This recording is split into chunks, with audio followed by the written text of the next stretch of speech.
અરે પપ્પા, હું મારા ભાઈબંધો સાથે થોડા કામથી બહાર ફરવા જાઉં છું. તમે તમારું ધ્યાન રાખજો અને હા, ટાઈમ થાય એટલે તમે જમી લેજો. મને થોડી આવતા આવતા વાર લાગશે. સારું બેટા અનિલ, બને એટલો જલ્દી પાછો આવી જજે.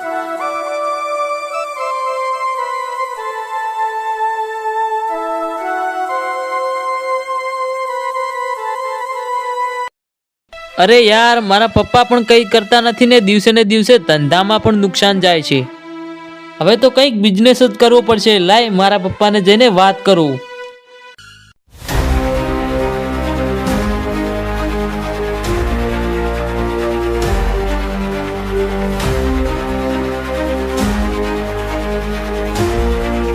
અરે જો મયુરભાઈ, આ ટાઈમ કેટલો થયો છે અને અશોકભાઈ એમના ભાઈબંધો સાથે ફરતા હશે. ધંધામાં તો બિલકુલ ધ્યાન નથી આપતા.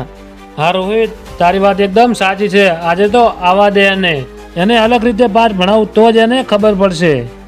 ખબર મને નહીં, તમને પડવી જોઈએ. ધંધામાં ધ્યાન હું નહીં, તમે નથી આપતા. એટલે પપ્પા, આપણો ધંધો મંદો ચાલે છે. એટલે આજે મેં કંઈક નવું વિચાર્યું છે. અરે અશોક, એવું તો તે શું વિચાર્યું છે? એકવાર મને તો જણાવ.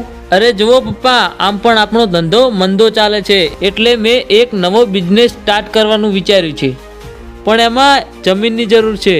અરે અશોક, તારી વાત તો એકદમ સાચી છે, પણ જમીન રાખવી ક્યાંથી અત્યારે? અરે પપ્પા, જમીન હાલ તો ખાલી 10 વીઘા જ જોઈએ છે. ખાલી એકવાર બિઝનેસ સ્ટાર્ટ થઈ જાય પછી આપણું કામ આપોઆપ ચાલવા લાગશે.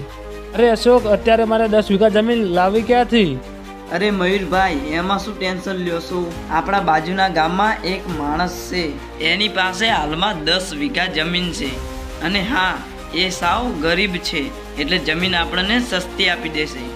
અરે જો સંજય, તું એને જાણતો હોય ને તો ચાલો આપણે અત્યારે જ જઈએ. હા હા, ચાલો જ મયુરભાઈ, અત્યારે જ.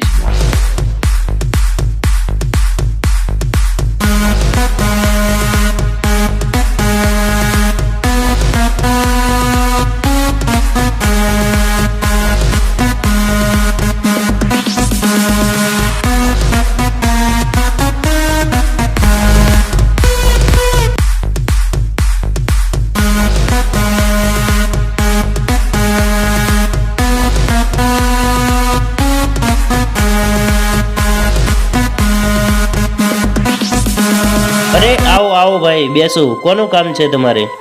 અરે અમારે કોઈનું કામ નથી, તારું જ કામ છે. આ છે મયુરભાઈ, જમીનનો માલિક.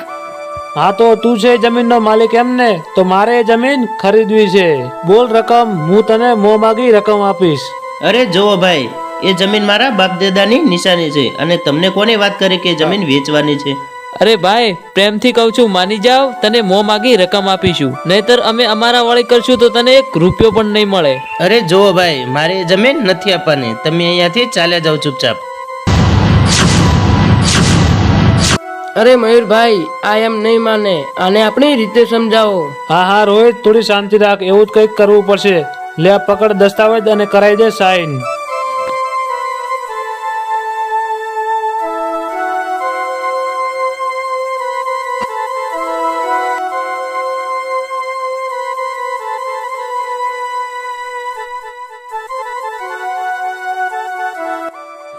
અરે બેટા અનિલ, આ એક પણ જીવતો ના જોવો જોઈએ. આમને આપણે જમીનના જબરજસ્તી દસ્તાવેજ કરાયા છે.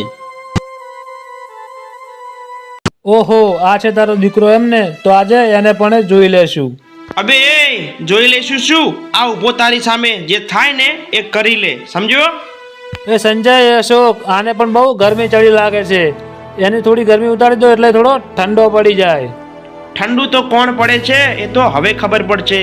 હું પણ એક ખેડૂતનો દીકરો છું. જમીન માટે તો કાં તો હું મારો જીવ આપી દઉં, કાં તો સામેવાળાનો જીવ લઈ લઉં.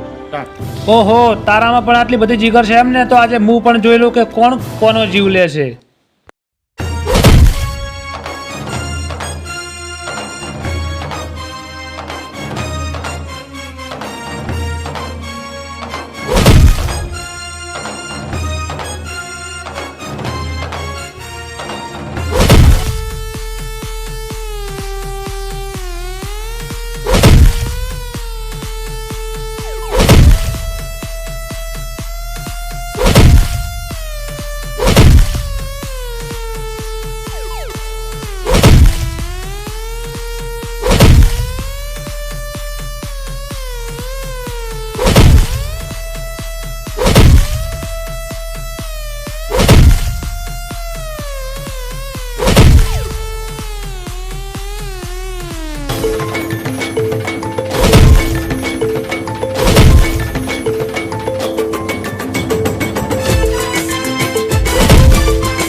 અરે વાહ દીકરા, તે તો ખરા ટાઈમે એન્ટ્રી મારી. નકે આપણા બાપ દાદાની નિશાની આપણા હાથમાંથી પડાવેલો હતો.